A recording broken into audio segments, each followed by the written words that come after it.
Andre, your podcast is boring. Try to be a little more entertaining, like you are in real life. Also, you should say goodbye to the listeners at the end, not me. And every episode needs a summary at the end.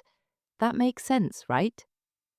Wow, unexpected feedback and not optimally worded. So the big question is, how do I take such feedback without getting upset and defensive? Like, you silly computer, you're the boring one. You're just ones and zeros anyway. This is my first podcast. I think I can make a few mistakes. And that's the kind of reactions we're looking at today. Welcome to our Wednesday episode of 3 Minutes Max Human Skills in the Age of AI, the podcast that prepares you step by step for the future of work.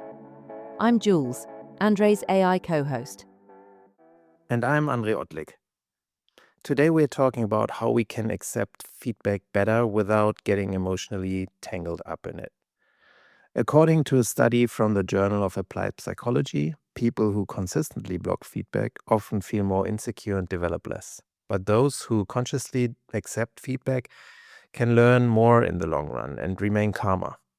If you're constantly defensive, some people might stop giving you feedback altogether. I've seen this in dozens of teams.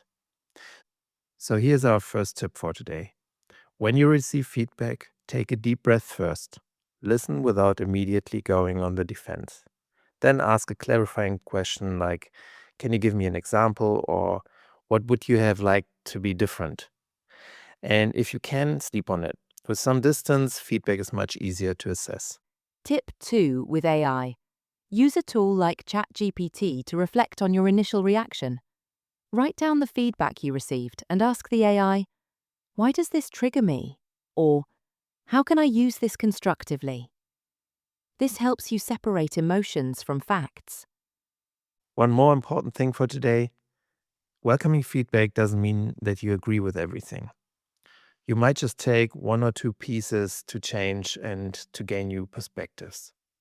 If you enjoyed this episode, subscribe to 3 Minutes Max, recommend it to others, and feel free to message me on LinkedIn. On Friday, we'll talk about how to give good feedback to others, so be sure to tune in again.